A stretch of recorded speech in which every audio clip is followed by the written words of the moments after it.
space between the heart. It hurt like hell to think about him, and the worst part was you couldn't get him out of your head no matter how hard you tried. Every bit of him was embedded into the fabric of their home. He'd existed for almost 2 decades, and his entire world had revolved around the studio apartment, making it his home more than even their own. And it hurt like hell knowing that. And because it hurt so much, the man resented the fact, and then resented himself for resenting it. But how could one help not doing so? The man's wife cried, endlessly it seemed, for weeks. He'd cried as well, but held back so she'd have a shoulder to lean on. However, it was his tears, he learned after she initially stopped crying, that proved to have the most healing effect for the both of them. "We should move," she said one weekend, her eyes still swollen, her fingers kneading a crumpled tissue in her hand. The man didn't reply. He wanted to, but he couldn't think of anything to say. He just nodded his head, looking down at the brown, worn carpet below his feet. He already decided to go uptown to the animal shelter when the time was right. "I was thinking about Brooklyn. It'd be less expensive and we'd have more room." She looked at him, her eyes searching. "Well, what do you think?" The man scratched his head, his palm rolling down the front of his face, sliding over his eyes, nose, and mouth, and landing on his lap. He slumped back on the sofa and turned his head so that he was looking out the window through the slatted wooden blinds and staring at the schoolyard across the street. It was a bright autumn morning, and the sun cast a lean, clean, sharp light onto the schoolyard. The wind sailed inside the window and brushed softly against the woolen throw pillows on the sofa, shifting now and again their dyed fleecy strands. He looked at his wife and saw that she was staring at him. "Want a cigarette?" he asked, getting up and making his way to the old, round teak dinner table just behind her where the cigarettes were. She nodded her head. She sat on the edge of the love seat, leaning over with her hands pressed on her knees. He lit 2 cigarettes and handed her one. Then he dropped back on the sofa, sitting across from her. One arm was flung over the backside of the seat, and his fingers played with the fabric of the throw pillows. "Well?" she asked. He looked up at her and saw she wasn't smoking.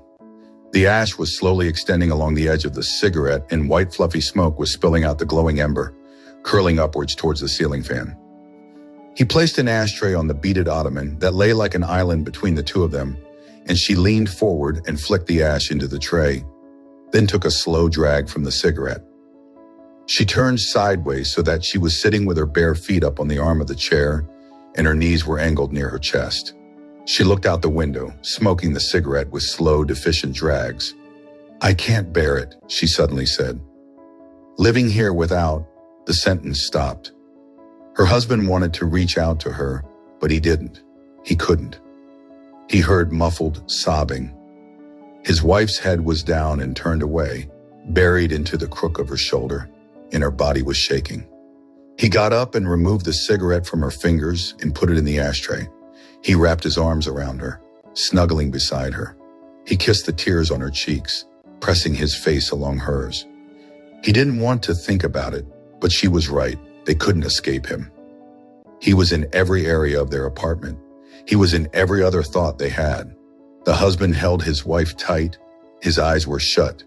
They embraced one another in a wordless, weighted embrace. What's she thinking? He wondered. And then his memories drifted to irretrievable moments where he'd been indifferent, perhaps even cruel to the little fellow. He'd done ridiculous and petty and embarrassing things, upon reflection, to the little guy. In the back of his mind, he always worried his wife would bring these things up when this moment arrived, throwing them in his face, perhaps as a way to relieve some of the grief, and maybe even the inexplicable guilt she felt now that he was gone. But she hadn't. The next day, they both cleaned the entire apartment. They spent the day cleaning the place, being excessively meticulous. They wanted to remove anything that made them remember. The apartment smelled of bitter citrus scents that made the space feel formal and synthetic and sanitary.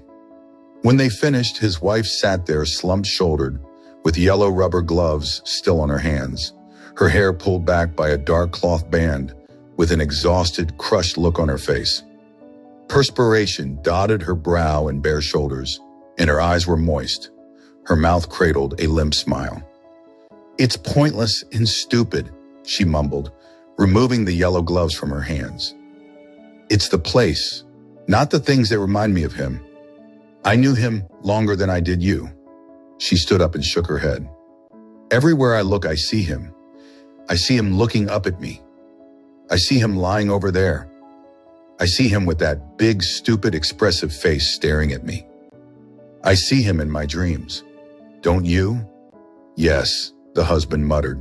I want him back. I want him here.